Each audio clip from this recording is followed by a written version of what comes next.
que le ha aportado al país, pero sobre todo, él ya mencionó lo que la UCME le ha aportado al país, pero sobre todo lo que la UCME le puede aportar al país. Y eso es la invitación a los panelistas a que nos den sus opiniones sobre el rol que debe cumplir la unidad de planeación. Si miramos el entorno internacional y nacional, en el tema energético, pues estamos hablando de transiciones y transformaciones energéticas y ecológicas, lo cual toca el sector energético, por supuesto, y el sector de la minería también, por supuesto, y le pone retos complejos. Cuando uno mira el tema de las transiciones ecológicas, pone retos muy complejos a los desarrollos en los territorios. Entonces queremos discutir sobre eso. En particular voy a empezar con el tema de la transformación energética y de la diversificación de la minería, como dos programas que ha lanzado el Ministerio de Minas y Energía, y saber cómo ven a la unidad y cuál debe ser el rol que debe desempeñar. Cuando hablamos de la transformación energética, si yo digo estamos en una situación actual y queremos un sector energético transformado en un periodo de tiempo, que para el caso del trabajo que se está realizando hemos señalado 2030, pero no podría ser más a largo plazo. Entonces hemos visto que el tema de electrificación de la sociedad y de las economías es clave, que el tema de descentralización de la industria y el mercado es clave, con la participación del consumidor, por supuesto, y que el tema de la digitalización es clave. Entonces, yo quisiera empezar por Germán Corredor, que nos cuente, ya que está en el gremio de las energías renovables, uno de los, cuando uno habla de transición energética, y a pesar de las críticas y de lo duro que ha sido, por ejemplo, ciertas experiencias que se pueden evaluar hoy, la primera en España, otra en Alemania, pues, la participación de renovables y la eficiencia energética es algo que marca mucho esos propósitos de transición. Entonces, a ver, Germán, ¿qué nos puede contar al respecto? Muchísimas gracias a Ángela y a Ricardo por esta invitación que siempre representa para, por lo menos en el caso mío, de verdad, un honor estar aquí acompañándolos. Mire, yo creo que, primero para mirar un poquito los antecedentes, la UNE ha cumplido un papel que tal vez Ricardo no mencionó y que es fundamental. Y es que gracias a ese continuo de trabajo, de avances que ha hecho la UNE, de estudios, de documentos, de ser una herramienta para la toma de decisiones finalmente, yo creo que Colombia ha logrado en materia energética tener políticas de Estado. Si uno ve la política energética, ha ido seguramente teniendo cambios y matices en cada uno de los gobiernos, pero ha tenido una continuidad muy importante. Yo creo que eso es gracias a tener un organismo técnico que da continuidad a ese tipo de análisis, que ofrece información, que ofrece herramientas, que hace ejercicios que permiten tener eso. Me parece que eso es fundamental. Y en ese sentido, el tema de la transformación, que es un punto que se está dando no porque Colombia se lo haya inventado, sino porque el mundo está entrando en esa transformación sin lugar a dudas, yo creo que la ONU tiene que cumplir igualmente ese papel fundamental. Fundamental en la medida en que necesitamos más información, necesitamos conocer mucho más los hábitos de consumo, necesitamos conocer mucho más las tecnologías, necesitamos saber también las herramientas institucionales que se requieren para el desarrollo de nuevas, de la penetración de las tecnologías, y yo creo que ahí una entidad que tenga esa capacidad de hacer esos estudios puede dar herramientas muy importantes para los decisores de política y los decisores privados, que son los que finalmente actúan con base en esto. Entonces yo creo que es clarísimo en el tema de la transformación, el papel que debe jugar la ONU, cómo seguir jugando ese papel de analista, de estudioso. Por otra parte, en el tema de la diversificación minera, yo creo que la minería es una actividad bastante distinta, ¿no? En todos los sentidos. Distinta en el sentido institucional, distinta en la forma como actúan los mercados, incluso cada mineral puede tener una diferencia con otros, las tecnologías muy distintas, los sectores involucrados también. Entonces es más complejo hacer una planificación sobre la minería. Resulta muy complejo. Yo recuerdo que la primera vez que hicimos un plan minero nos costó mucho trabajo, porque en realidad planificar un sector que sobre el cual el Estado muchas veces no tiene mucha capacidad de actuar es muy complicado. Y eso terminó siendo más bien un documento informativo, un análisis estadístico, etcétera, y no un plan. Creo que en eso pues se ha ido ganando, y el reto de cumplir esas políticas en el caso de la minería es más complicado, es más difícil, pero yo creo que la UME ya lleva años trabajando en un tema, ya tiene mejores herramientas y podría lograr también aportarle al gobierno en esa materia. Obviamente todos estos retos de tecnología son transversales y la UME va a tener que usarlos, utilizarlos, aprovecharlos y tomarlos en cuenta en sus análisis, ¿no? Eso es evidente porque es una realidad.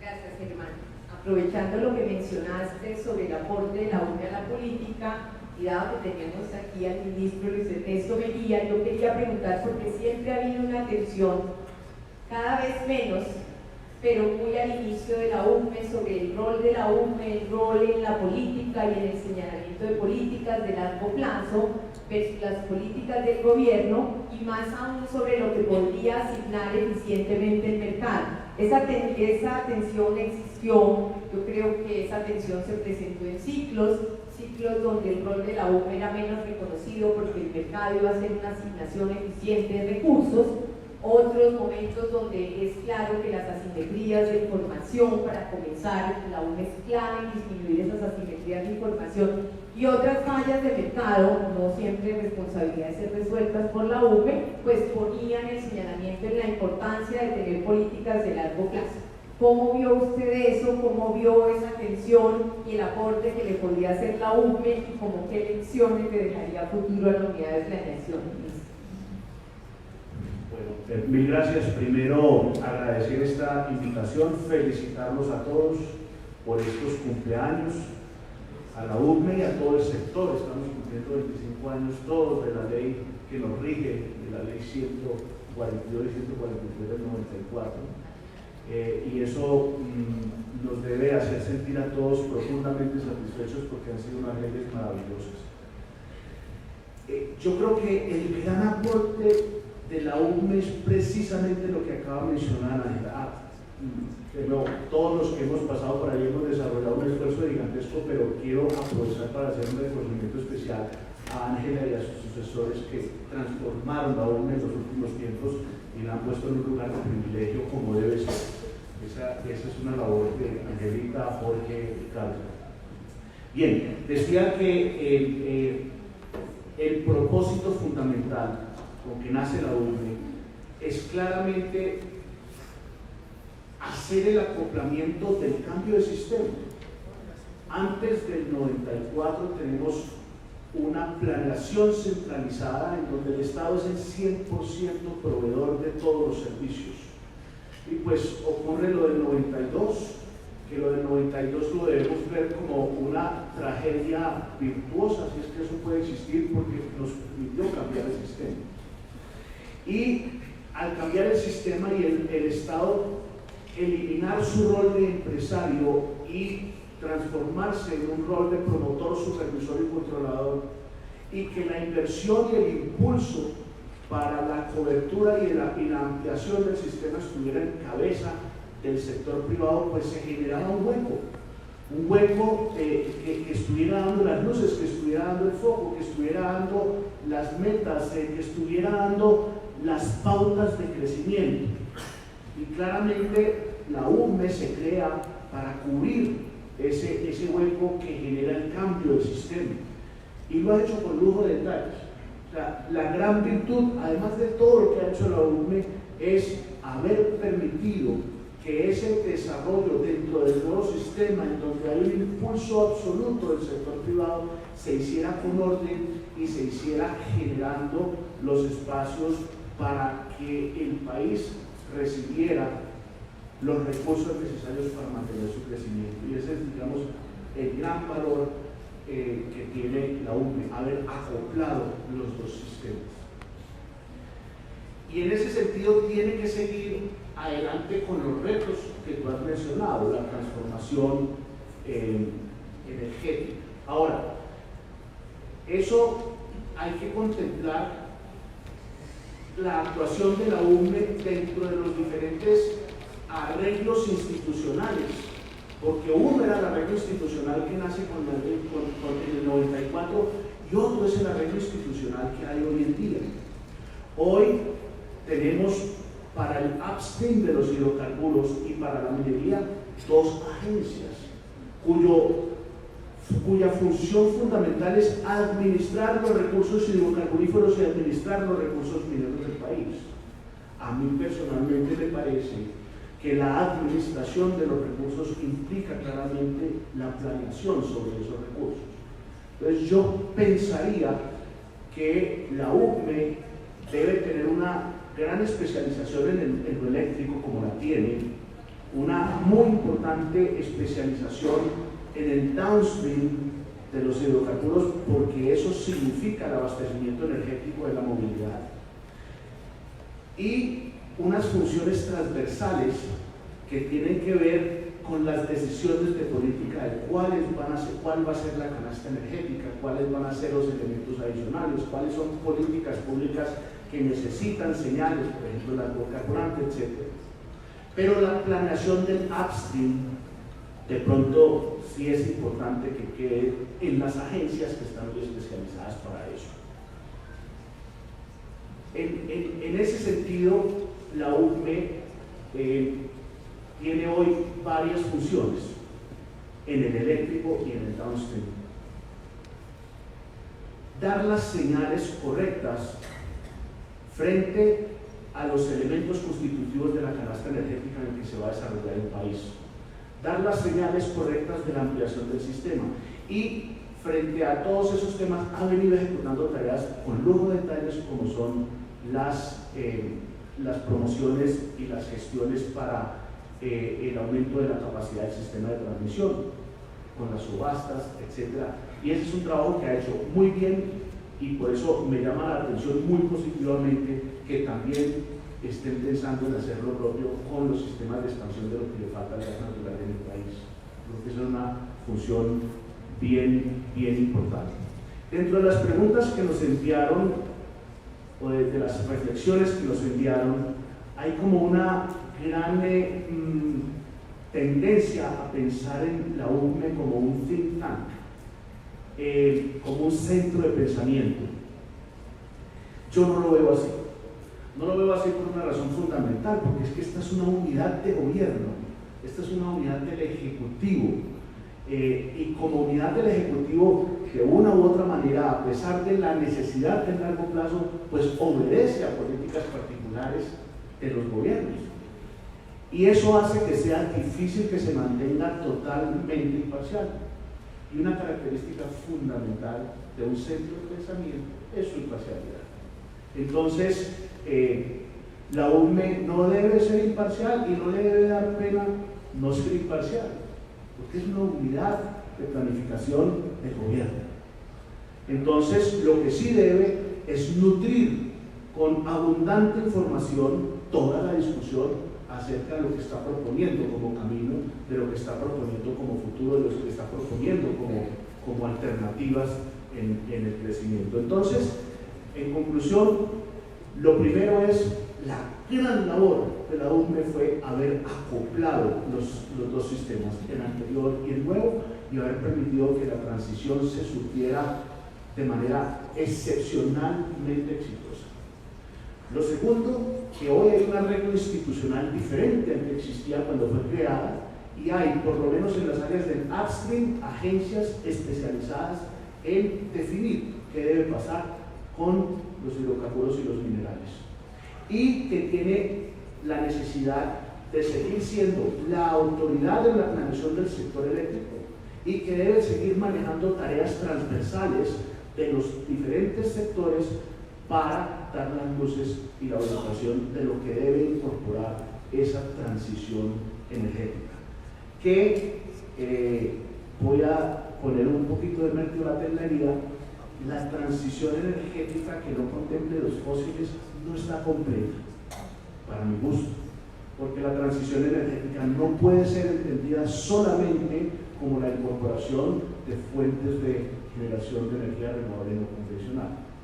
Debe incorporar todas las tecnologías que hagan posible la utilización limpia y adecuada para el planeta de los fósiles, porque yo sigo teniendo un enorme susto con el tema de las renovables no convencionales, y ese susto se llama densidad energética. Yo sigo pensando que ese es un elemento que es fundamental, y desafortunadamente o afortunadamente lo más denso es lo más viejo.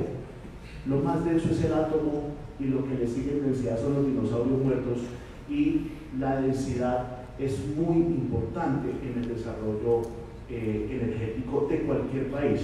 Entonces, claramente estamos ante una exigencia del planeta que nos lleva a los elementos de transformación energética, pero creo que en algunos casos nos estamos quedando cortos, porque no podemos entender transformación solamente con la incorporación de nuevas tecnologías no convencionales a la canasta. Creo que es toda la canasta la que se debe transformar. Gracias, ministro. Yo creo que usted tiene toda la razón, señala un punto. De pronto, cuando uno ve cuáles son los retos, se le olvidan otros retos que están siempre presentes y que no hay que descuidar. Ningún pronóstico de largo plazo tiene canastas energéticas, al menos que no tengan 65% de combustibles fósiles como mínimo, de ahí para arriba, 50% los más lanzados, y obviamente la responsabilidad de hacerlo bien es enorme y de seguir mejorando.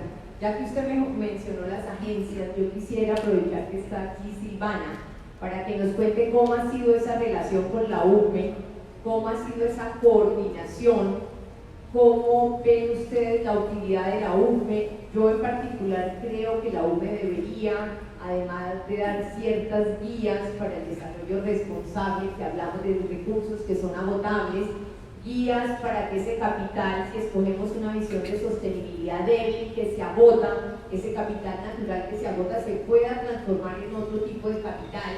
Hay discusiones más álgidas que esa sostenibilidad débil no la ven, quieren ir hacia una sostenibilidad dura, mucho más un reto de larguísimo plazo.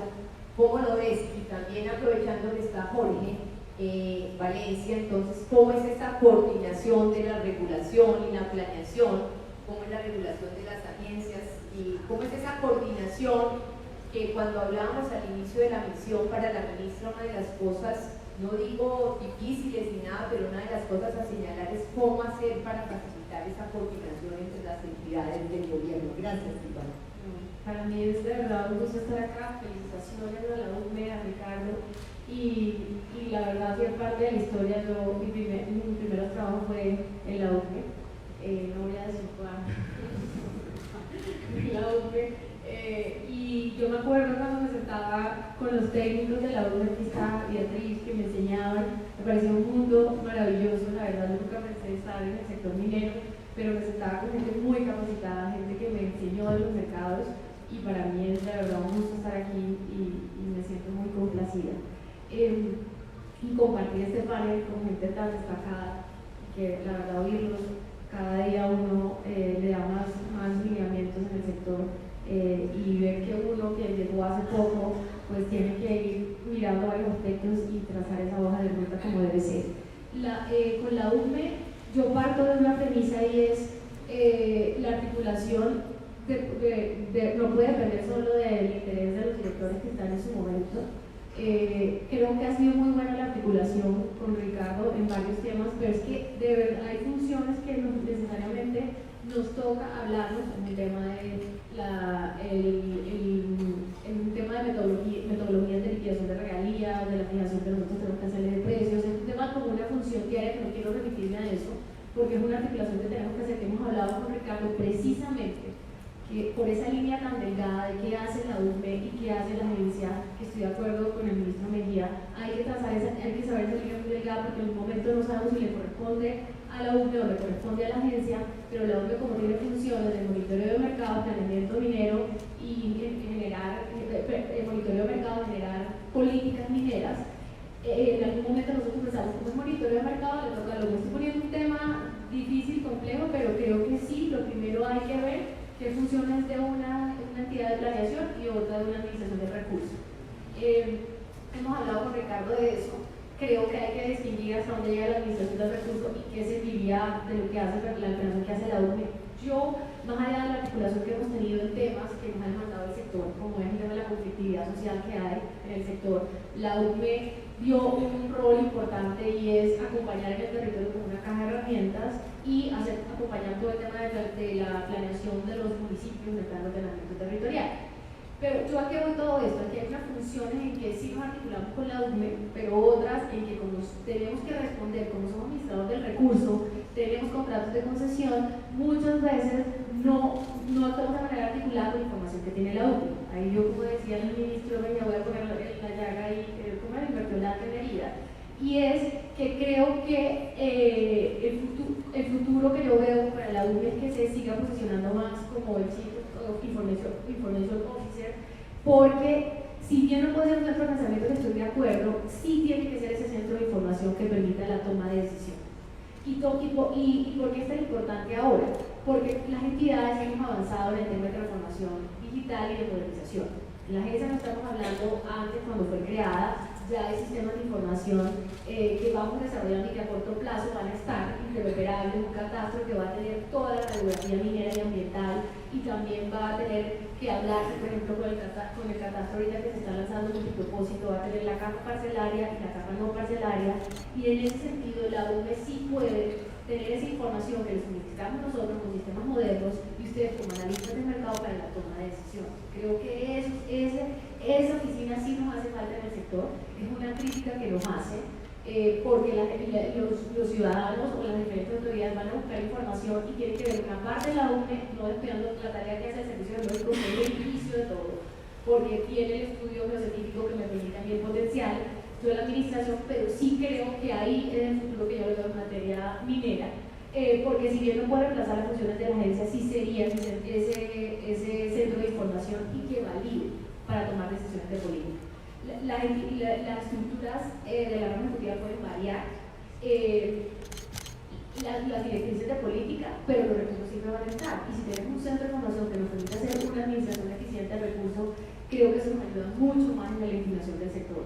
Si es verdad que es un sector diferente, cada mineral tiene su tratamiento, pero si nos hace un centro, nos hace falta contar con ese centro de información, y eso hemos hablado con Ricardo. Yo le agregaría que trabajamos de manera articulada, pero eso no sirve. Incluso, y termino, no me extiendo, ese centro de información nos permitiría llegar de una manera más eficiente al territorio. La crítica que le hacen a la rama ejecutiva a nivel nacional es que llegamos al territorio y no llevamos información suficiente. Llegar al territorio no es ir simplemente a ferias, eventos.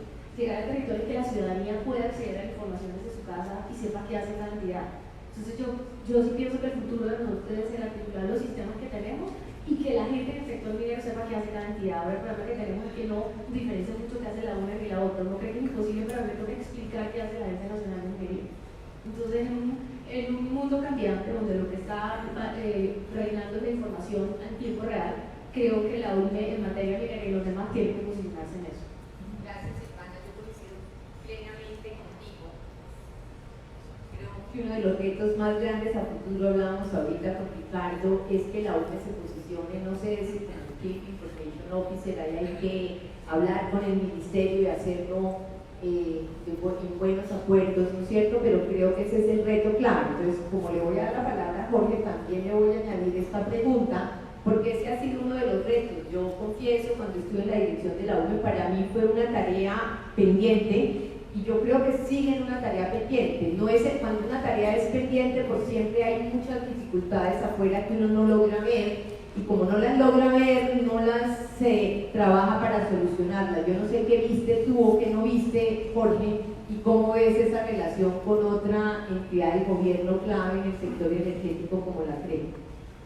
Bueno, muchas gracias, feliz día para todos, muchas gracias a Ricardo y a todo el equipo humano de la UNE por esta invitación. Los felicito de todo corazón, saben que llevo la UNE en mi corazón como un recuerdo muy bonito de esos casi 2 años y medio que tuve la fortuna de estar al frente de esta gran entidad. Ángela, yo antes de empezar a hablar de los 2 temas que me planteas, de información y de regulación, quisiera simplemente hacer un recorderis de otro papel fundamental que tiene la UNE en todo el tema de transformación energética, y es la Colombia olvidada. Ricardo la mencionó tangencialmente cuando habló de los PERS, pero establecer en conjunto con el IPSE, por acá está Pedro, su actual director, cómo se va a llegar a ese territorio, y ahí no es solamente cómo vamos a llegar con un bombillo, sino cómo vamos a resolver y a mejorar las condiciones de abastecimiento energético cuando hablamos de sustitución de la leña, de poder llegar con gas licuado de petróleo, con LP, o llegar incluso con gas natural a aquellas regiones donde hay fuentes cercanas, pero que no son comercialmente explotables, que se pueden aprovechar. Todo ese tipo de recursos que hay para que la Colombia que nos falta por llevarle la energía en unas condiciones mejores, porque seguramente hoy tienen acceso a algún energético, la leña o alguna otra cosa, pero llevarla en unas condiciones mejores, pues ese es el gran reto, ha sido el gran reto de los últimos gobiernos, y creo que seguirá siendo la tarea por cumplir del sector energético, porque también el papel del sector minero ahí es importante.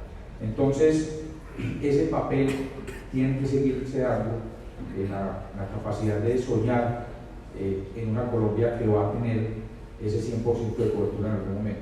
Simplemente quería hacer esa cuña. Me he especializado en los últimos eventos en que hemos compartido, en que siempre trato de traer a IPSE a colación y a las entidades que tienen que ver y a poner como poco esa Colombia que nos falta por llegar. Ahora sí paso a lo que me preguntaste. El tema de información, quiero arrancar por ahí. El tema de información es un gran reto que tiene el sector como un todo. Bien lo dijo Silvana, una de las grandes dificultades que hay al llegar al territorio es que llegamos creyendo que nosotros sabemos y tenemos la verdad. Y cuando hablo de nosotros es el sector, las empresas, las entidades del sector. Se nos olvida que la contraparte, los interlocutores, que cada día están más empoderados por las tecnologías de información, pero yo llamaría a un elemento adicional, por las tecnologías de desinformación. La única forma de contrarrestar la ola de desinformación que hay frente a todo lo que es el sector es con información de calidad. ¿A qué me refiero con esto? Hoy los debates públicos se centran en apreciaciones, afirmaciones o simplemente juicios de valor de personas que se generan como lo que llaman los jóvenes o influencers, y que empiezan a generar una serie de rumores frente a las actividades extractivas, frente al desarrollo energético, frente a muchos elementos que competen a nuestro sector, y que la única forma de poder contrarrestar eso es con información de calidad, de primera mano, y con información entendible para los interlocutores. No logramos nada con llevar una serie de estudios de 500.000 páginas y decir, sí, es que ahí está, léaselo. Hombre, léaselo es, yo leo un Twitter y entiendo, yo leo un informe de 1000 páginas, ¿a qué horas? Entonces, eso es un elemento fundamental, no solamente contar con los datos, con la información, sino a saber cómo le vamos a llegar a los demás. Cuando hablo de los demás es la Colombia que no tiene la formación especializada que tiene mucha gente del sector, pero que es la que hoy se opone al desarrollo energético o minero energético en el país. Entonces ese tema es fundamental. Desde el punto de vista técnico, claro, es un gran reto para el sector tener articulada la información. No tiene sentido que en la UNE haya una serie de datos para demanda de hidrocarburos y por otro lado la agencia tenga otra información, pero en cambio en el ministerio hay otra información, en cambio las empresas tienen otro dato. Entonces eso es un elemento muy importante, la articulación, la unificación, pero además la interlocución, cómo volver esa información un diálogo permanente con las comunidades para que el sector pueda crecer en el acercamiento a esas comunidades. Ese es el primer punto que me parece importante. Entonces, lo técnico, lo lógico, trabajemos sobre una sola base, llamémoslo técnicamente una sola base de datos, una sola fuente de información, y eso es un gran reto. Eso ya de por sí es un gran reto. Uno dice, no, pero esto es muy fácil. Fácil. Llevamos, la doctora Ángela inició, yo continué con el tema de arquitectura empresarial para el sector. Germán inició porque cuando la UPE se creó la UIME y después Bueno. la UIME fue anexada a la UPE. Claro, pero hablo, digamos, de esta nueva etapa de transformación dentro de estas tecnologías modernas, que hablando de arquitectura empresarial, y entonces hay entidades que van muy adelante, como el Servicio Geológico en materia de arquitectura empresarial y otras cosas que son un elemento, digamos, común que deberían tener todas las entidades para poder avanzar en estos temas, pero falta la articulación de una manera más ordenada y que podamos empezar, como digo, a llegar a los territorios con información de muy buena calidad, pero comprensible. Y el segundo tema, la articulación con la regulación. Y aquí quiero mencionar otro tema relacionado con la transformación energética.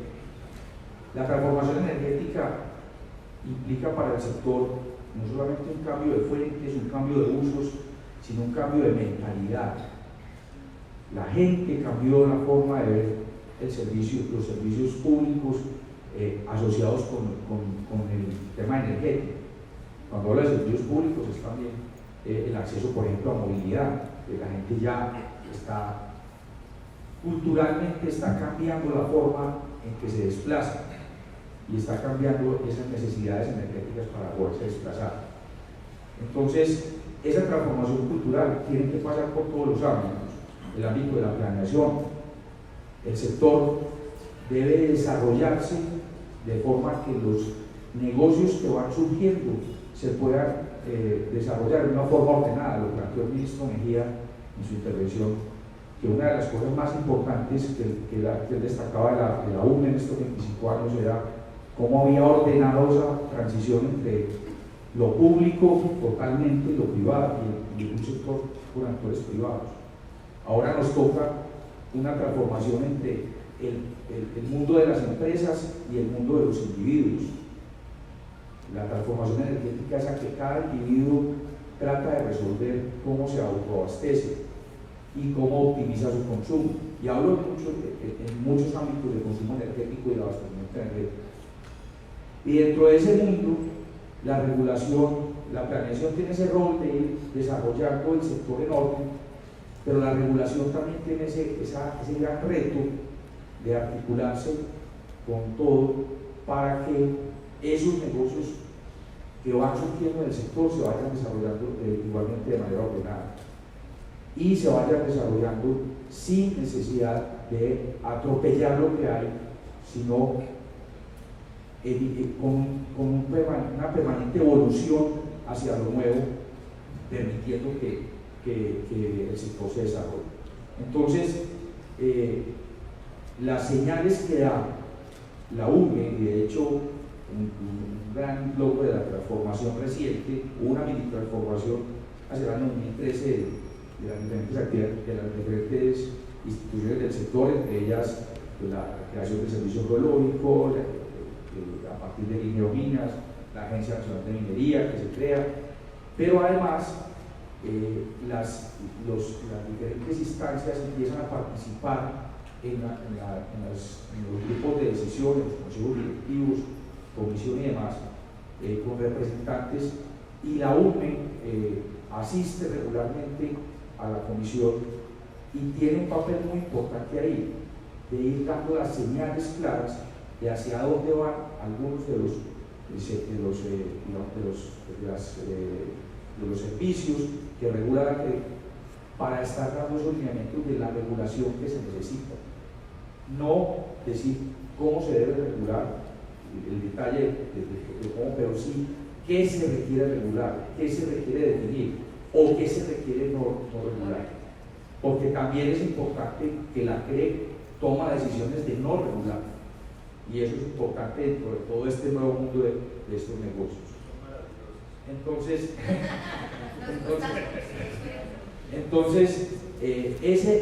esas señales que da permanentemente la UME en esas discusiones de la CREC, yo creo que enriquecen y es la oportunidad para que todo se vaya articulando en una mejor forma de desarrollar. Gracias, Jorge. Tú has planteado un punto que tiene que ver con los retos actuales. Hay un cambio técnico acelerado que toca la industria eléctrica de gran escala, la de pequeña escala, las zonas rurales que se pueden utilizar, y hay que anticipar esos cambios como lo has señalado. Y yo aquí voy a combinar una pregunta que nos hemos hecho en la universidad y que se han hecho muchos autores sobre por qué en Colombia la innovación no permea de manera rápida y fácil. Es una de las preocupaciones de la ministra en la transformación energética, redactado de su puño y letra. ¿Cómo hacemos para que la innovación se adopte de manera más acelerada y confiable y beneficie al usuario, dice ella? ¿Y cómo hacemos para que la regulación facilite que esa innovación se dé en las industrias? Modelos que no conocemos hoy en día y que al final sea eficiente para la demanda. Entonces uno siempre se pregunta, como en el tema de la innovación, ¿qué es lo que nos frena?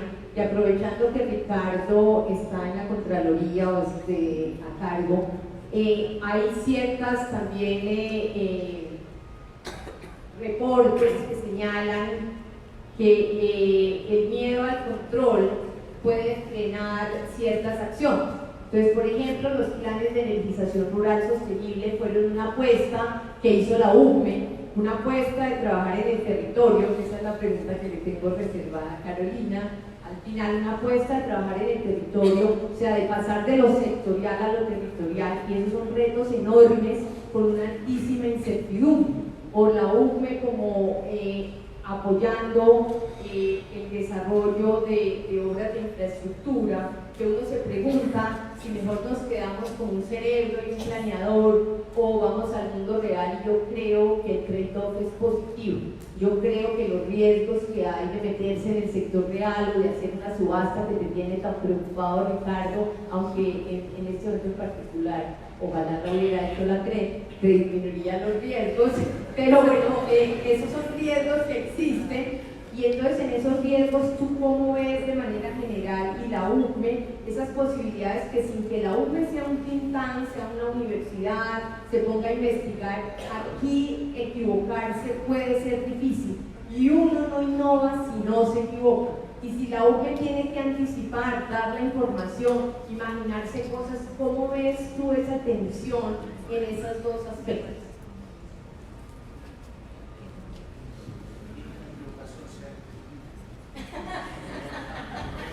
Que haya confianza, eso.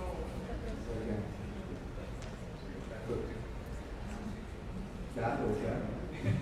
Que piensen las dos. Sí, claro.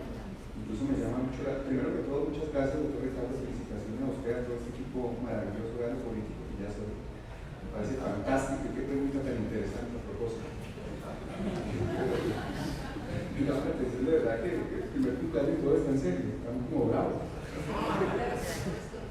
Claro, pero es para que sientan esa contraloría, amiga. Ustedes saben las tres, doctor José Camilo, las tres entidades de auditoría, ¿no? Yo creo que a Luis sí se las he contado. La primera siempre que llegamos en enero más o menos, llegamos diciendo, venimos a ayudarles. La segunda mentira es, bienvenidos.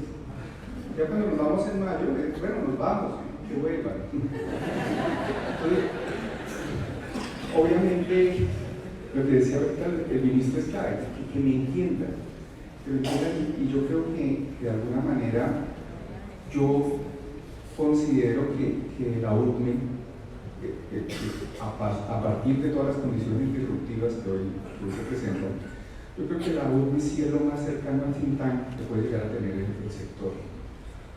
Y voy a ser absolutamente católico, cristiano, y así lo soy, creo que tengo fe. Y es que uno muchas veces se queja, pero cuando va a otros sectores uno se da cuenta que está en un sector absolutamente maravilloso, con muchas imperfecciones, pero yo que tengo la oportunidad de ver la política carcelaria, la política criminal, todo lo que tiene rostros de seres complicados, ahora que los escuchaba, pues los problemas de acá no son nada distintos a unos problemas de liderazgo. Los problemas de este sector no son diferentes a unos problemas de gobernanza, y al final, tristemente, es un problema de dinero. Y todo lo que se pueda resolver con dinero tiene solución. En consecuencia, hice la introducción para hacerlo fiscal, ministro. La plata. Yo creo que efectivamente el temor desde el punto de vista de que se formule una política pública, lo decía Germán, que con toda seguridad desde la URME, como autoridad de planeamiento, se hace con la mejor intención, y más fatal que no fuera a dudar eso, las cosas se hacen con buena intención. ¿Cómo se formula la política pública? Ahí hay otra brecha. Luego, ¿cómo se ejecuta la política pública? Es otra brecha. Doctor Morello, usted que le toca poner la firma en cosas de muchísimo dinero, y al final, ¿qué resulta en la política pública? Es otra cosa. Y cuando uno ve todo ese ciclo asociado a la política pública y empieza a mirar que todo tiene una correlación en función del dinero, y que inexorablemente, yo leía, o terminé de leer hace 2 semanas el libro de Harari, de 21 lecciones para... Y realmente lo pone uno a pensar mucho. Ahorita que estábamos hablando sobre el tema de la función de la información, que lo decía Jorge, yo hace 15 años, doctor Carlitos Herón, uno decía, el que tenga buena relación está hecho. Entonces, pues, las cosas funcionaban. De 15 años hasta hace 2 años, el que tenía la información lo tenía todo. Y hoy, claramente, el que tiene el conocimiento de cómo hacer las cosas es el que verdaderamente vale una organización. Hoy el tipo, ¿cuánto le vale a uno un tipo que le bote código? Cuesta muchísimo dinero. Y para industrias que son tan intensivas en capital, hoy el conocimiento, pues obviamente lo invita a tener lo que está diciendo la doctora Ángela, tiene que inexorablemente haber un laboratorio y tiene que declararse las condiciones de hacer ese tipo de experimentos. Ese temor que de alguna manera todo el mundo le llega al ministro es, pero es que usted no entendió. Claro, yo entiendo. Lo que pasa es que muchas veces esas condiciones de arrepentimiento, esa función de arrepentimiento es muchísimo más alta que lo que realmente se obtiene desde el punto de vista de la finalidad. Sé que fui cantinflas, pero para decirles, a veces no se evidencia o no se declaran bien las condiciones de riesgo de los experimentos. Y ahí, yo era una llave de 6.5 millones de dólares, eso es mucho dinero, a mí me parece mucho dinero. A pesar de que en este país nos volvimos absolutamente, se nos acabó la sensibilidad por todo lo que pasa, ¿no? Eso era como hace un tiempo que uno veía una masacre de 30 muertos y eso le parecía poquito, ¿sí? Pero cuando seguía Patascoy o Las Delicias, todo, eran 70 para arriba, el noticiero iba a estar bueno. 6.5 millones de dólares y era el producto de un experimento, doctora Ángel. Y estoy hablando algo concreto, y es la guerra que nosotros vivimos inexorablemente nos obliga a generar un conocimiento militar diferente. Y era un radar que por ese proceso de aprendizaje tuvo que ir cambiando en función del tiempo, ¿sí? Porque esa es nuestra geografía, porque así peleamos nosotros, porque así estaban las condiciones de monitoreo en las ondas del radar, etc. Finalmente se terminó el radar, un radar que tenía una estimación de 3.8 millones de dólares y terminó siendo 6.5. Al final de la operación, el 100% de mayor valor. Y allá la persona que lo miró dijo que era un sobrecosto. Cuando uno va a mirar el tema, pues el que lo miró no lo entendió, pero el que lo estaba haciendo tampoco lo explicó bien. Al final, las cosas como se evidencian tienen una importancia realmente alta. En conclusión, ese fue el radar que estuvo siempre al lado de su santidad el Papa y que lo cuidó todo el tiempo y que funciona de manera impecable. Claro, ese conocimiento costó 3 millones de dólares en exceso, pero cumplió la finalidad. El sector energético, sin duda alguna, tiene que atreverse a cambiar. Y llego al libro de Harari porque a mí me sorprendió un dato que lo dan ahí. Y es que, lo digo con mis competencias, pocas que son, pero es que si una persona quiere llegar a tener el nivel de conocimiento de los jóvenes que hoy se están formando, tendríamos un ejercicio de inversión de tiempo no inferior a 10 años. O sea, con lo que yo sé tengo que dedicarme a estudiar 10 años más para hacerlo. Claro, en base colectiva, si un sector de esto se prepara desde el punto de vista del conocimiento, pues obviamente esa apuesta, esa meta cualitativa que se tiene en 2030, pues se puede reducir. Entonces, que el país se niegue la oportunidad a transformarse, como sea. El medio yo creo que es el accidente positivo, y las apuestas que se puedan llegar a hacer desde el punto de vista de mejores tecnologías, que sean viables y que sean factibles.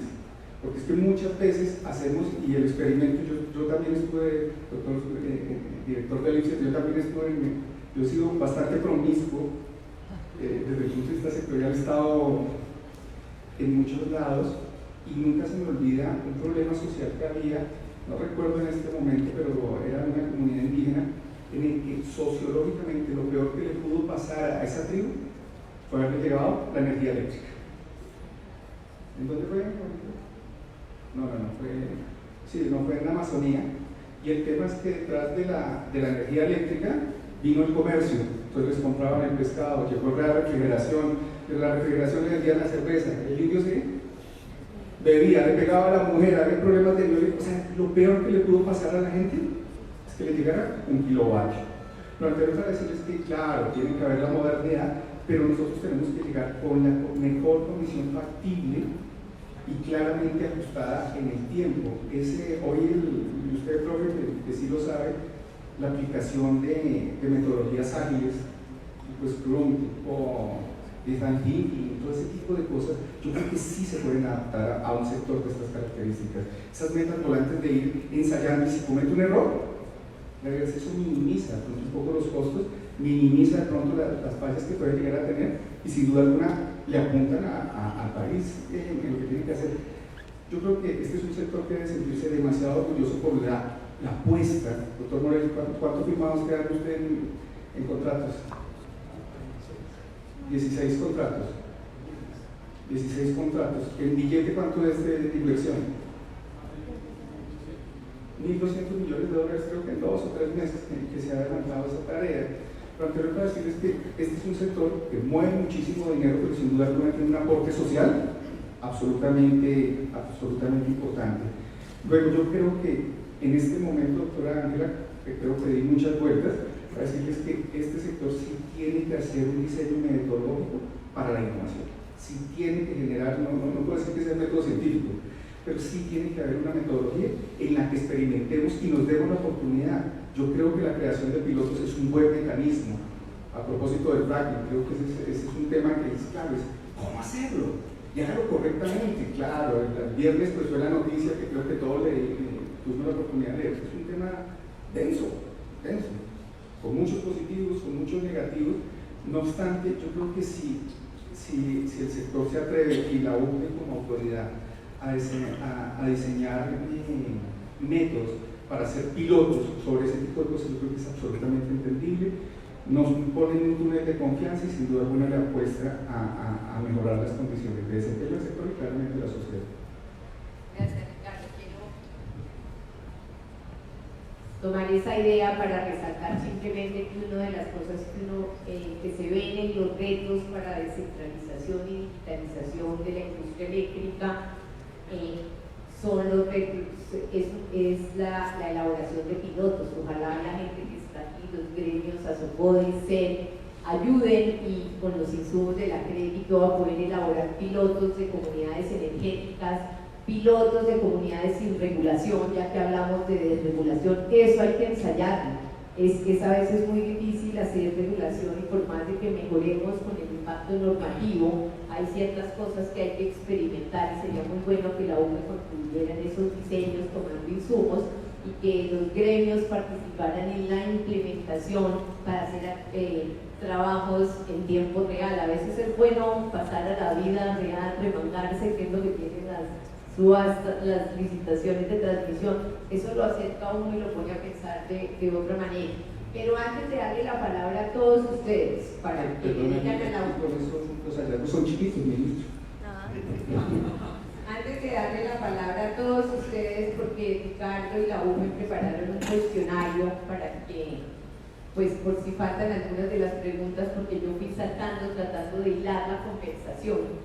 A raíz de los puntos que yo quiero darle primero la palabra a Carolina para que ella nos cuente los retos que ve, pues los que anunció el ministro Mejía, cuál fue el valor que le agregó la UME a su gestión, cómo la ve él, cómo la ves tú ahora, y sobre todo de verdad cuando hay un reto de pasar de lo sectorial a lo territorial, es un reto de la planeación enorme, es otro de los retos, hemos avanzado, pero parece que avanzamos lento y no lo hemos sabido hacer. ¿Cómo lo ves que en minería es muy crítico ir al territorio? Esa tensión, Oscar me regañó un día duro en el buen sentido de la palabra, la que regaña soy yo, no él, pero él me dice, el subsuelo es de la nación, cuando yo le decía, pero es que los territorios no podrían decidir. Entonces aquí tuvimos una muy alegre discusión y él me ilustró sobre todos los principios y toda la legislación que hay en Colombia que yo no conocía, pero eso es una tensión que hay que afrontar. Decíamos en el plan de ordenamiento minero que hay que trabajar con las comunidades, la licencia para operar no solamente en lo energético, tener en cuenta las necesidades y mirar las posibilidades de la energía para mejorar la calidad de vida. ¿Cómo lo ves tú y con esos retos de diversificar, entendiendo la importancia que tienen los recursos no convencionales en el país, pero también la alerta en que están los territorios y las comunidades? ¿Cómo ves el rol de la UME y la contribución que te puede hacer? ¿O qué dificultades has visto? Y dices, Tian, la UME no me ha suministrado esta información que hubiera sido deseable. Uno de los primeros regaños del ministro Valenzuela aquí es, mira, la UME debería estar haciendo esto, dándome esta información y no lo está haciendo. ¿Qué has sentido ahí tú al respecto? Bueno, primero que todo, muchas felicitaciones a la UME, un saludo de la ministra María Fernanda Suárez, unas felicitaciones a todos, Ricardo y todo el equipo de la UME en sus 25 años. De verdad, un placer estar aquí acompañándonos el día de hoy. Gracias también por dejarme pasar de últimas, porque así puedo resumir algunas de las ideas y copiar algunas de las ideas de mis compañeros. Pero yo iniciaría por decir que yo sí creo que la UME tiene que ser el centro de pensamiento del gobierno. Digamos que ahí coincido con Luis Ernesto en el sentido de que pues, es una actividad pública y en ese sentido pues, debe acompañar la visión y las políticas que el gobierno, digamos, tiene en su momento. Y yo sí pienso que la UME tiene un rol muy importante, por lo menos en lo que respecta al tema minero, de ser ese centro de pensamiento, de ser ese lugar en donde se está pensando en el mediano y en el largo plazo, donde se están haciendo los insumos para construir la política pública que diseña el ministerio y que implementa la agencia. Un poco para el contexto de cómo eso está sucediendo en este momento, quisiera referirme a qué estamos haciendo en el tema minero. Entonces, así como estamos haciendo un tema de transformación energética, también queremos hacer una transformación minera. Cuando decimos transformación minera, ¿a qué nos estamos refiriendo?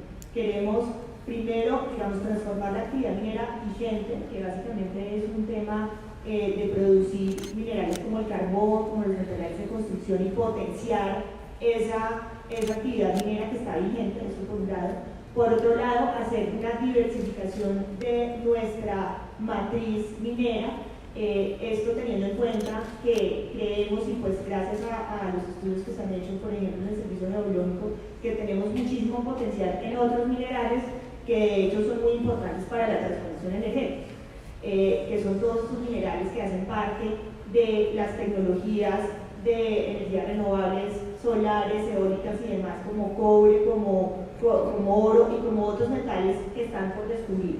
Y tercero, una transformación de cómo se hace esa minería, en el sentido de que buscamos una minería legal, una minería formal, con un cumplimiento de estándares de lo más altos posible. ¿Cómo queremos hacer esa transformación? Digamos que eso tiene como 3 ejes. Primero, tenemos que conocer el territorio, y aquí voy a empezar a hablar un poco también de la articulación intersectorial y cómo son los roles de cada una de las entidades del sector en esa transformación. Entonces, el conocimiento parte de toda la actividad que hace el Servicio Geológico, que ha avanzado muchísimo en los últimos años, pero no solamente se trata de conocer qué es el subsuelo, sino también cuáles son esas oportunidades de mercado que tienen esos minerales, y ahí es un primer punto en donde la UNE tiene un rol muy importante, que es conocer cuáles son esas demandas de esos minerales que tienen en el mundo, cuáles son esas transformaciones de los otros sectores que van a demandar esos minerales, y hacer un ejercicio juicioso, un poco más académico de esas transformaciones que son el insumo que utiliza el Ministerio para hacer la política pública. Entonces ese es como un primer punto. El segundo tema para transformar realmente la minería es, como mencionaba Ángela, es la viabilidad del sector minero en todo sentido. Entonces, viabilidad en el territorio, viabilidad en los temas económicos, todo tipo de viabilidades en donde precisamente lo que se necesita es esa información para poder ir a los territorios y poder tener una conversación informada sobre cuáles son los beneficios, riesgos y cómo se mitigan esos riesgos del territorio. Y aquí las herramientas que ya ha elaborado la ONU, por ejemplo, como se mencionaba de la caja de herramientas, han servido para los ejercicios que hoy día hace la agencia en el tema de conservaciones y todos los ejercicios de planeación del territorio que nosotros obviamente consideramos deben tener en cuenta ese potencial minero. Y aquí atando un poco lo que decía Ricardo, ¿por qué? Porque nosotros estamos convencidos que el sector minero trae beneficios no solamente en recursos monetarios, en las regalías que genera el sector, impuestos y demás, sino también en los beneficios que traen las comunidades, los empleos que genera, que son empleos que usualmente son de la mejor calidad, son empleos que pagan todas las condiciones de seguridad social y demás, y que a veces son los únicos empleos que hay en donde se realiza la minería en Colombia. Entonces, ese tema, digamos, económico es muy importante, pero no se puede quedar en lo económico, sino se tiene que hacer un tema de viabilidad y cómo las empresas mineras en particular se sienten parte de ese territorio. Y por último está el tema de cómo estas dos cosas las volvemos como un modelo de negocio, porque aquí, digamos, en Colombia, el modelo de extracción de recursos naturales es un modelo concesionado en donde el privado asume los riesgos y también las responsabilidades al hacer la minería. Y aquí también me parece que la UNE, y así lo estamos trabajando, tiene un rol muy importante de ver cuáles son las barreras que tiene el sector para poderse realizar con esa visión de negocio. Entonces aquí estamos hablando de todo el tema impositivo, de todo el tema de cómo se viabiliza un sector en términos de infraestructura, de logística, inclusive yendo a tu pregunta específica de qué queremos que haga la UNE más, y eso ya lo estamos conversando con Ricardo Viantes, quien lidera el tema en la UNE, por ejemplo, cuál es el talento humano que va a necesitar este sector en el mediano plazo. Nosotros somos un sector minero con mucha tradición, sobre todo en el tema de carbón, pero si queremos hacer una transición a otros metales, tenemos que empezar a preparar a nuestros geólogos, tenemos que empezar a preparar a nuestros ingenieros en minas, tenemos que preparar a nuestros especialistas en temas ambientales y sociales sobre cómo se explotan esos otros minerales, y esa planeación es muy importante que la ONU nos ayude a hacer, recogiendo las mejores prácticas internacionales y demás. Entonces, digamos, para resumir, la ONU tiene un rol muy importante, por lo menos desde como lo vemos en esta administración, en ser ese centro que genera ese conocimiento que permite hacer unas políticas públicas mucho más sólidas. Aquí de pronto voy a chivar un poquito a Ricardo. Hay un tema que a mí me parece fundamental y que lo está liderando a los Ricardos, que lo está liderando la ONU, que es fundamental para la planeación del sector, y es que estamos trabajando con el DANE en la construcción de un censo minero. La última vez que se hizo un censo bajo la sombrilla del DANE fue por allá en el año 88. Entonces llevamos muchos años planeando un sector sin realmente saber en la parte, digamos, social qué es. No sabemos cuántas personas trabajan en el sector, por ejemplo. Las estadísticas de empleo del sector que genera el DANE, por la definición de la encuesta de empleo, se hace en zonas urbanas y no en zonas rurales, y la actividad minera está en las zonas rurales. Tampoco sabemos, tenemos diferentes fuentes de información, pero no tenemos una certeza de cuál es el tipo de minería en términos de su legalidad, y pues uno de los retos más grandes que tiene el sector es el tema de la informalidad. Ese tipo de cosas son las que estamos construyendo con el DANE, y quien lo está construyendo es precisamente la UME.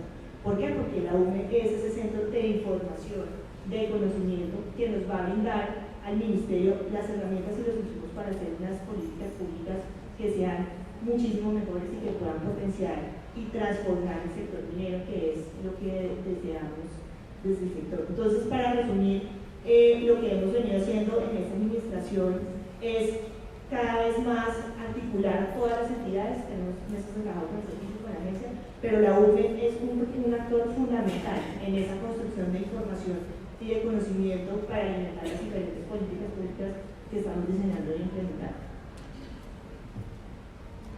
Gracias, Carolina, muy gentil por haber aceptado y por ese optimismo en las tareas de la UME.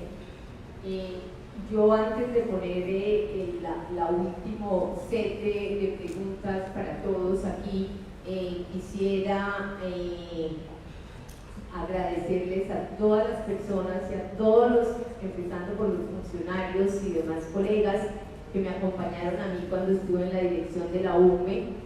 Fue una tarea no fácil, tampoco voy a decir difícil, fue una tarea que recuerdo con mucho cariño, muchísimos retos, de verdad les agradezco muchísimo toda la compañía que me dieron, y quisiera dejarles a ustedes la pregunta de qué debe hacer la UME para ser más resiliente, o sea, qué tareas te dejan la primera, porque creo que lo emocionante de la UME es que siempre tiene tareas nuevas. Yo digo que en la universidad uno trabaja en el eje imaginario, ojalá dejemos de estar en el eje imaginario y la industria permita que la universidad salga del eje imaginario, porque este país necesita lo que hay en las universidades.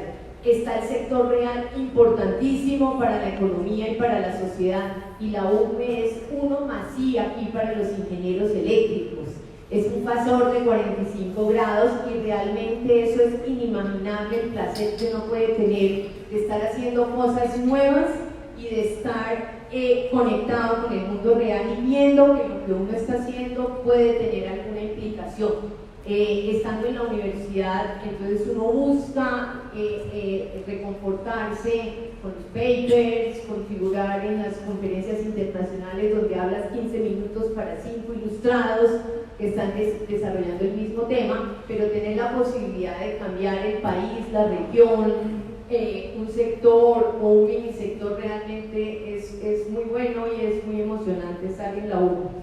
Entonces Germán, que empezó y diseñó una UME entendiendo el rol de la política, porque en ese momento la Comisión Nacional de Energía vio clarísimo que se necesitaba ese rol de aportar al Ministerio de Minas en la política y la necesidad de que esa política, la claridad que tuvieron tenía que ser técnica. Es que en la UME se necesita mucho entrenamiento para poder dar la información que sea, eso no se improvisa. Y por eso es gravísimo que eso se corte o haya que reentrenar y desentrenar, que la gente se retire y haya que volver a entrenar, que es un costo alto para el país ese volver a empezar. ¿Qué les recomendarían ustedes a la UME para aumentar la resiliencia? Porque vimos, y ustedes dicen, Ángela, que la nueva UME, pero es un esfuerzo que viene desde como lo señalaba el ministro Mejía, desde las leyes 142 y 143, ¿cómo aumentar la resiliencia y qué retos le dejarían a usted a la UME como tarea para ser más relevante en el país? ¿Qué riesgos le ven? Los riesgos, pues, conectados con cómo aumentar la resiliencia de la UME dentro de lo que es posible. Muchas gracias a todos por participar y los dejo que se autorregulen. Ustedes sí quieren el queso y yo por edad. Es más viejo del pan y es triste. No me siento mal. Eso es verdad. Sí, como decía José Camilo, ¿no? Yo soy un tipo de 18 años con 42 años de experiencia. Pero el tema, yo creo que el tema de la UME, evidentemente, en este proceso de 5 años, pues no ha sido lineal tampoco, uno tiene que entender, la UME, nosotros la arrancamos, hicimos un esfuerzo por tener una entidad técnica, con capacidades, con toda la transparencia. Después estuvo Ángel en la dirección, y digamos hubo unos 3 directores que siguieron la línea, y después hubo un bachecito, no vamos a decir cómo, pero hubo un bache que afortunadamente, pues, nuevamente con la llegada de Ángel Hernández se logró sacar, y hoy en día la UNED es una entidad realmente importante. Pero esa historia. ¿El bache fui yo? No, porque tú no estuviste en esa línea. El bache estaba. No voy a mencionar esto, lo sabes. Entonces, el tema es que, solo para decir que estas entidades corren riesgo, de todos modos, las entidades públicas, obviamente, su labor depende de la medida de los liderazgos que existan, de las personas que son las empresas, y ese es un riesgo más que cualquier entidad pública en un estado nuestro. Hasta ahora yo creo que en términos generales la única, si yo digo baches, no que decía que hay un hueco, hubo desastres, como si ha habido otras entidades. Entonces, pero son riesgos que existen en cualquier entidad pública por comisión. Yo creo que la UNE ha sabido afrontar eso y ha salido adelante. Yo creo que la capacidad técnica en general del personal, de la gente que está en la base ha sido muy efectivo. Hay un espíritu de entrega muy interesante de la UNE que se ha conservado, de trabajo, de equipo, de trabajo, de mostrar resultados que es clave mantener y que da como la garantía de sirva para adaptarse a los cambios que presentaba antes. De todos modos, estos procesos requieren también de fortalezas que hoy en día de pronto las no son tan claras. Una de ellas es el tema, por ejemplo, salarial. El tema salarial de la UNE lo que hace es que haya mucha rotación. La gente, como dice Ivana, y por lo menos decir claro, que la UNE es una escuela maravillosa, pero desafortunadamente en el ejercicio profesional la gente empieza a querer mejorar, y entonces se va perdiendo, no se mantiene ese conocimiento. Yo creo que ahí el tema de la calidad es clave. Obviamente estamos en el tema de restricciones económicas, fiscales, todo lo que eso implica, y no es fácil, pero ese es un riesgo. El riesgo es que la gente puede durar poco, hay una rotación grande. Entonces yo diría que esos son los temas. Ahora, desde el punto de vista de retos hacia el futuro en términos generales e institucionales, la UNE tiene todo este proceso de transformación energética por delante, de liderarlo, de manejarlo, de este tema de transformación minera, de saberlo coordinar. Yo creo que esto ya ha demostrado que tiene la capacidad y de continuar con esa labor. Yo creo que la UNE hoy en día es un referente internacional, ¿no? He tenido la oportunidad de estar en varios países de Latinoamérica y todos, o varios de ellos, lamentan no haber creado una organización o una entidad como la ONU. En este momento en el Perú están tratando de crear algo parecido, porque evidentemente se han dado cuenta que el proceso de planificación, la falta de información, en este preciso momento de la transformación en Perú existe una entidad que se llama el CODES, es parecido a XM, ellos hacen la gestión de transición, y existen unas críticas enormes de todo el sector con esa entidad porque no tiene esa vocación de planificación general y falta la planificación territorial, no saben qué hacer con el caso, no hay una entidad que esté mirando integralmente y mencionan a Colombia como un ejemplo clarísimo de cómo se hizo bien la cosa. Yo creo que eso es un activo que tiene el país y que hay que cuidarlo y hay que controlarlo. Tenemos que fortalecer muchas formas de protegerlo, pero es clave que siga existiendo y siga cumpliendo la labor que hoy en día ya le reconozco que no solo aquí, sino Bueno, primero reconocer de verdad, para finalizar lo que ha hecho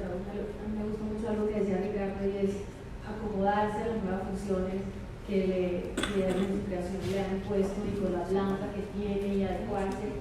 Eso hace ver la fortaleza de las instituciones.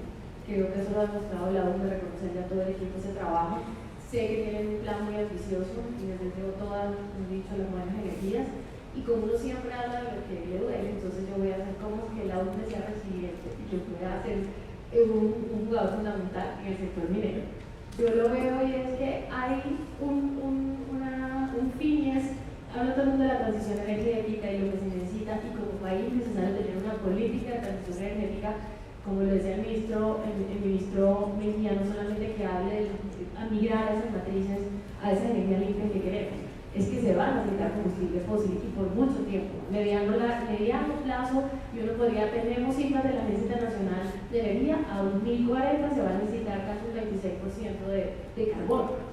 Entonces, la UNE nos puede ayudar muchísimo con información a crear un marco jurídico, tanto así jurídico, técnico, que nos permita seguir posicionando nuestros minerales, porque no lo podemos solos. Si alguien sabe de resiliencia en nuestro sector, que le toca acomodarse solo porque que salgan a atender el sector minero son muy pocos.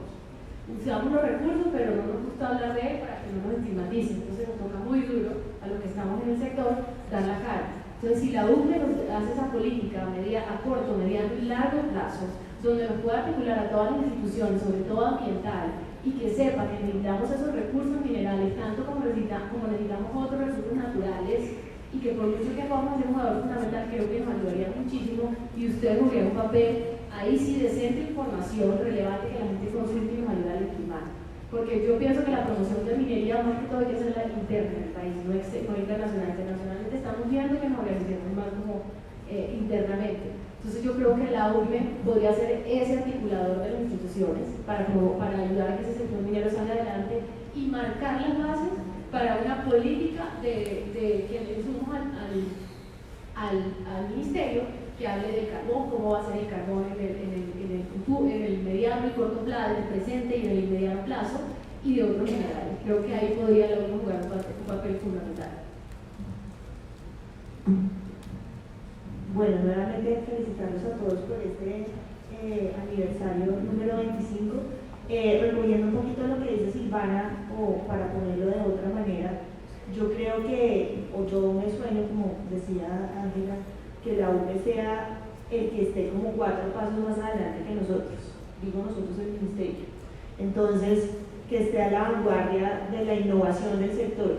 Y entonces, recogiendo un poquito lo que dice Silvana, por ejemplo, en este tema de la discusión de los fósiles en el futuro, hay muchas discusiones a nivel mundial sobre cómo se podría eventualmente capturar las emisiones que produce generar energía con carbón para otros usos, o cómo a través de la generación de carbón coque se genera mucha energía que a su vez podría ser utilizada para generar energía en la red. Ese tipo de cosas que en el día a día del ministerio, con todos los incendios y emergencias que suceden, a veces no tenemos tiempo de pensarlas. Yo sí creo que la UNE podría tener ese rol muy importante de estar en la vanguardia de la innovación de todos los temas mineros, tanto los temas técnicos de ingeniería, pero también de los temas sociales, también de los temas ambientales, y que nos vaya proveyendo de esos insumos para poderlos irnos adaptando a las políticas públicas y ser un insumo fundamental de información para ello. Bien, gracias. Yo creo que hay un mínimo común denominador, y es la calidad estructural que debe seguir teniendo la UNE y buscar su mejora permanente. La altísima calidad de sus empleados, altísima calidad de sus sistemas, altísima calidad de sus investigaciones, porque el riesgo que tiene por ser una unidad de gobierno, la única manera de defenderlo es con una enorme respetabilidad, con una enorme legitimidad, que lo que la UNE diga, promueva, proponga, está basada en temas de altísima calidad científica, de altísima objetividad, y yo creo que eso es vital mantenerlo así, y es su herramienta de autoprotección para para los problemas que derivan de ser una entidad pública. Frente a la información, la sociedad nuestra especialmente es una sociedad con múltiples problemas psiquiátricos, pero en el sector minero energético ese problema es más serio aún. Yo les doy algunos síntomas de los problemas psiquiátricos de nuestra sociedad. Queremos disminuir el uso de los combustibles fósiles, pero con la gasolina barata. Los muchachos salen y protestan, los universitarios, se les resuelve el problema con regalías y al otro día protestan por la industria extractiva. Amamos el gas, pero odiamos el fracking. Amamos los paneles solares y no hay nada más minado en el planeta que un panel solar. Entonces, la información debería ser como ese antipsicótico para la sociedad. Y la información generada por una entidad con altísima respetabilidad y legitimidad como la UCME. Y esa información debe ser absolutamente objetiva, sencilla, como lo dijo Jorge, para que la puedan entender las personas, pero oportuna y objetiva. Pero además, la UCME tiene que mostrarse al público, porque no saca nada con tener la mejor información si la gente no sabe que existe. Entonces hay que tener algún programa para que la gente sepa que cuando tiene este tipo de dudas, tiene un sitio a donde acudir para informarse objetivamente. En eso tiene que trabajar la UCME. ¿Cómo explicarle sencillamente a una persona que no tiene preparación suficiente que si la gasolina es barata, pues nunca se va a sustituir? ¿Sí? Que el gas que tenemos seguramente está en yacimientos no convencionales y que para poder que salga tiene que hacerse fracking. Claro, eso no significa darle patente de corso a nadie para que haga lo que quiera, las cosas hay que hacerlas bien, pero todo ese tipo de circunstancias que tienen una explicación lógica y que la gente no cree que existe, la gente cree que son caprichos de los gobernantes. No, es que aquí hay alguien que tiene interés en enriquecerse con el fracking, entonces no, y traen a cuento problemas que sí existieron hace 70 años y que están resueltos, y que no significa que esa sea una tecnología que no tenga riesgos. Claro que los tiene, riesgos tenemos estando aquí en este edificio, pero todo debe tener una explicación, y esa explicación debe ser sencilla y legítima, y yo creo que ahí hay un camino muy importante para que la UCME sea ese antipsicótico que necesitan esos problemas psiquiátricos de nuestra sociedad en lo que al sector minero energético se refiere.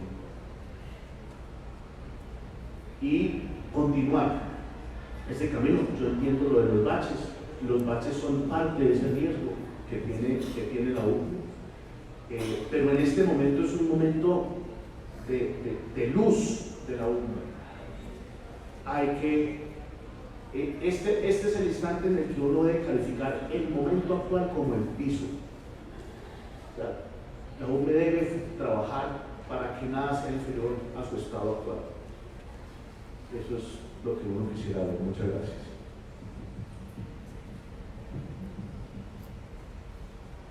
Yo diría que el gran reto que tiene la unidad es el de darse la oportunidad de seguir soñando cosas reales. ¿Y cómo así que seguir soñando cosas reales? Eso suena como muy raro. La UCME desde hace varios años se ha propuesto, lo mencionó el doctor Ricardo en su intervención, se ha propuesto construir planes que sean realizables, dejar de construir. Y yo no estoy diciendo que es que al principio solamente se hacían planes para el anaquel, como dice mucha gente, pero definitivamente había cierta, digamos que incredulidad, por llamarlo de alguna manera, en el sector, en algunos de los planes que formulaba. Y ha logrado constituirse en el referente, en el que sueña, en el que señala el norte de hacia dónde debería ir el sector. Y lo digo no solamente en energía eléctrica, en lo tradicional, de generación, de transmisión, de transición energética, etcétera, sino en muchos sectores en donde su papel es callado, pero permanente, donde está dando señales de hacia dónde debe ir el país en todos los temas que involucran de alguna manera energéticos o minería, y a veces hasta señalando situaciones que parecieran de otro país, como dicen en la Luciérnaga, no, eso es por allá de otro país, pero que realmente son cosas que ven venir, que ven llegar, y que lo más importante de todo es que logran volverlo una realidad para Colombia. Y ahí es donde yo digo capacidad de soñar cosas reales. Nosotros, el mundo avanza tecnológicamente a pasos agigantados.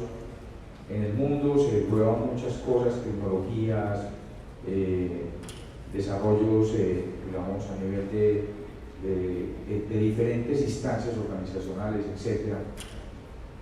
Pero que se necesita implementar a la medida de lo que es Colombia. Y en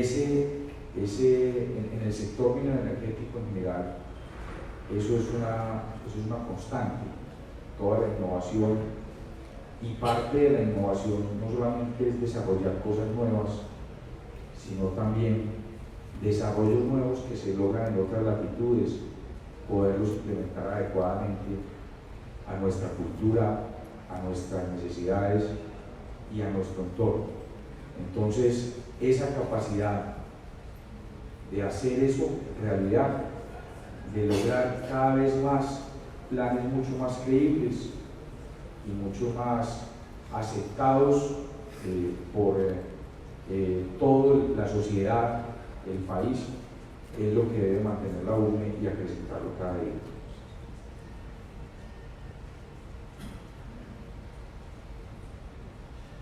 Yo sí, ya me quedé sin palabras. ¿Qué más puedo decir? Cuando yo llegué a la UNE, eso fue en el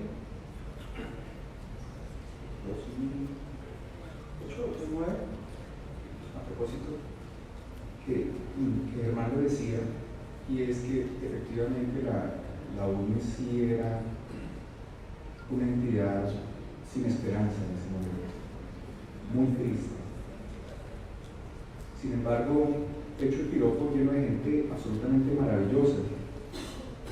Pero para contarle que había una herramienta que se llamaba Aranda Roots ahí, y la página que más se visitaba en la UNE, Germán, era el empleo.com. La gente quería irse de la UNE. La razón era muy simple. Uno, el factor salarial. Y lo otro, esa condición de que efectivamente la UNE había mutado a una entidad antipática desde el punto de vista de la institucionalidad como tal. Y efectivamente la UNE estaba en la última parte de la cadena alimenticia del sector energético. Nadie le paraba bolas a la UNE.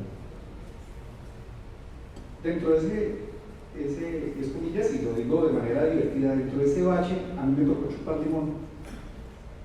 Y entonces yo me hice absolutamente rico, millonario en la UNE. A mí me daban entre 1 o 2 pesos por cada galón ministro que se asignaban los cupos de frontera. Usted hizo un estudio que alguna vez lo debatimos. Imagínense la cantidad de dinero que yo hice en la UNE. Y tuve que ir muchas veces a la Procuraduría a explicar, a Dios gracias, absolutamente impecable el trabajo de la UNE en la asignación de cupos de frontera. Luego, doctor Oscar, creo que no fue afortunado, pero hoy la amistad con el doctor Oscar es linda. Yo cobraba $2 millones, era por conexión al STN, y aprobé muchas. Entonces, pues, se puede imaginar la cantidad de billetes que yo tengo, abriendo el sistema de transmisión nacional. Yo no creía que en la UNE se dieran casos de corrupción, pero la percepción externa era que sí se daba. Por eso cuando llega la condición de transformación institucional y de robustecer crecimiento y ensanchamiento que tuvo la UME desde el punto de vista de entidad, que claramente Ángela la hizo demasiado bien. Pues yo también tuve un mérito, conseguí el billetico para que hoy tuviéramos una sede, que supuestamente la conseguí para gastármela ya. Eso no era cierto, pero el tema es que esta UME necesitaba poco a poco ir migrando a una mejor condición de institucionalidad. Lo anterior, eché todo el discurso del teguliero, porque yo creo que la UME sí tiene que rechazar cualquier actividad que no vaya apuntando a su condición misional. Ese tema, la UME tenía que calcular los cupos de frontera, pues no. Tenía que definir algún precio, los RPP, pues no.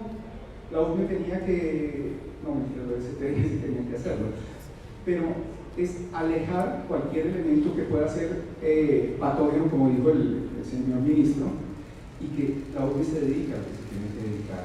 Dos, que efectivamente la UME sea el mayor seductor de las mejores cabezas que tiene, en este caso, el sector. ¿Por qué? Porque de alguna manera es el que define ese tranco largo desde el punto de vista del planeamiento indicativo del sector. La UME no puede ser ese, ¿cómo se dice? Cuando uno está ahí de paso. Y voy a decirlo, y de ahí nos echamos piropo. Usted fue director de la UME, hoy está en la CRE.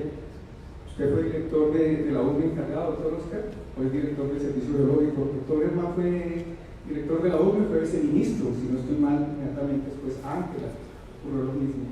No para echarnos flores, sino para decir el nivel de prospectiva que se le da a los profesionales en la UME. Todos, de alguna manera, hemos hecho un salto cualitativo y en cualquier parte de la entidad, pues obviamente las personas crecen. Yo ahora miraba caras que desde acá se ven todos más simpáticos, pues los estábamos buscando. Hoy Carlos Cerón es el delegado para el sector eléctrico y gas, ahí, y todos hemos tenido, doctor Ricardo Ramírez, también hemos tenido esa oportunidad. Entonces, yo creo que no es tomar la UME de paso, yo creo que la contribución que le hace la UME al país es absolutamente enorme, pero yo sí creo que, aparte de lo que está diciendo Jorge, que es absolutamente valioso, es tener un ejercicio adaptativo a cómo va el sector, a cómo van las tecnologías, a cómo van las dinámicas del mundo, es el respeto institucional que debe tener la UME como tal. Esa buena arquitectura empresarial, esa buena arquitectura de institución, yo creo que es absolutamente importante y absolutamente relevante.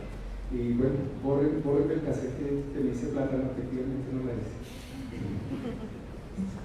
Despido. Bueno, les pido un fuerte aplauso para todos nuestros invitados y las personas que se quedan aquí, porque tenemos un reconocimiento para ustedes que sin duda ha marcado el hito de toda esta transformación energética.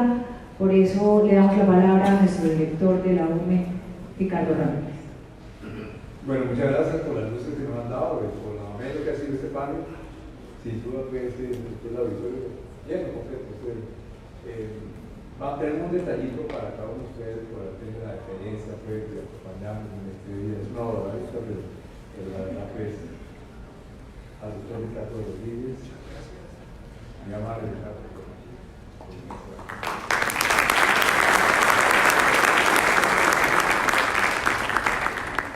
Jorge.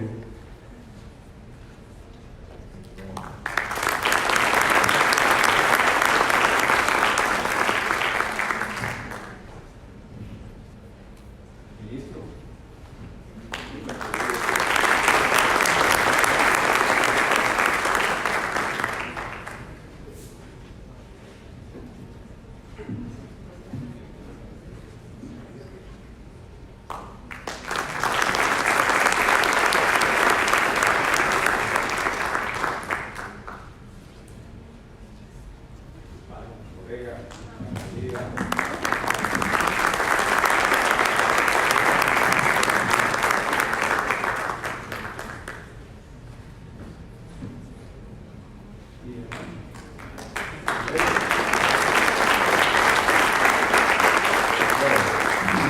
Los invitamos a que nos acompañen un rato más. Vamos a cantar nuestros cumpleaños y a compartir una torta. por todos ustedes. Les pediría a mis compañeros subdirectores si me acompañan a cantar.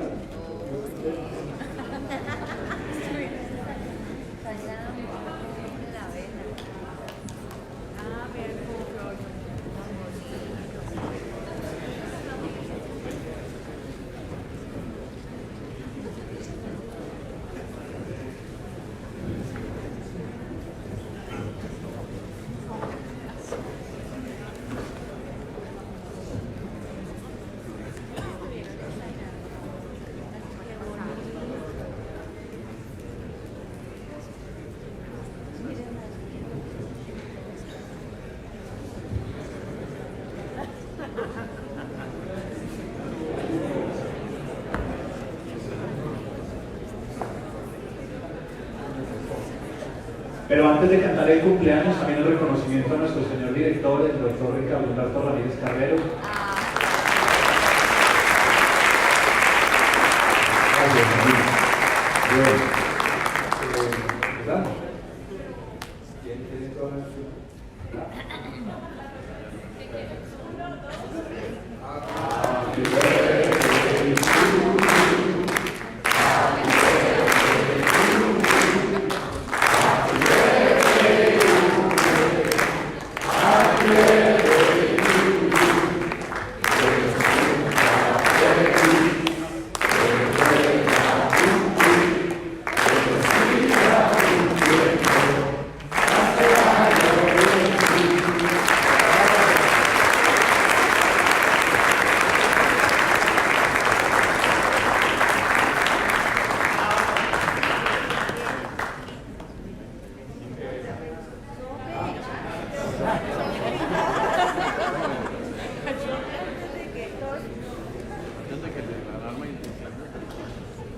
Pero invitamos a un pedazo de torta, refrigerio y después al segundo bloque de esta ceremonia que tiene que ver una parte de 4 salas con diferentes charlas en las cuales vamos a presentar los resultados más relevantes de lo que fue, digamos, el ejercicio de nuestro último año.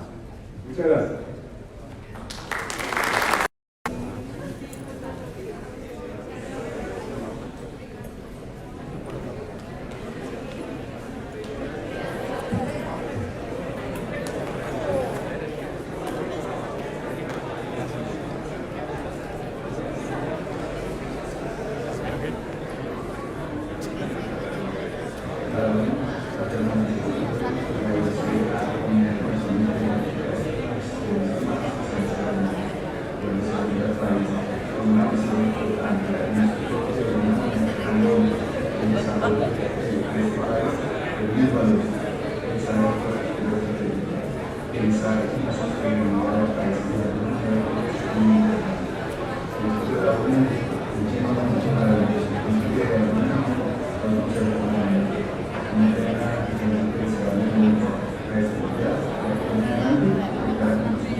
Hola, hola, hola. Bueno, los invitamos a que se queden un momento acá adentro porque el pastel lo vamos a repartir precisamente en el auditorio. Luego pasaremos al pero el pastel, por favor, vamos a comerlo acá adentro. Les agradecemos que se queden, que compartan, que socialicen, que se conozcan, los que no se conocen, que pasemos un rato ameno por este cumpleaños, 25 años de la UNE. Sin duda, estamos muy agradecidos de que ustedes hagan parte de este proyecto y que hoy nos acompañen en este evento tan especial.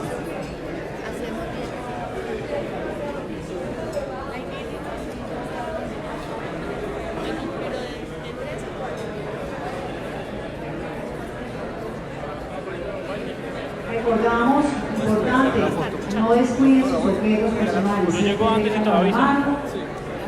preciso, que no se les vaya a quedar.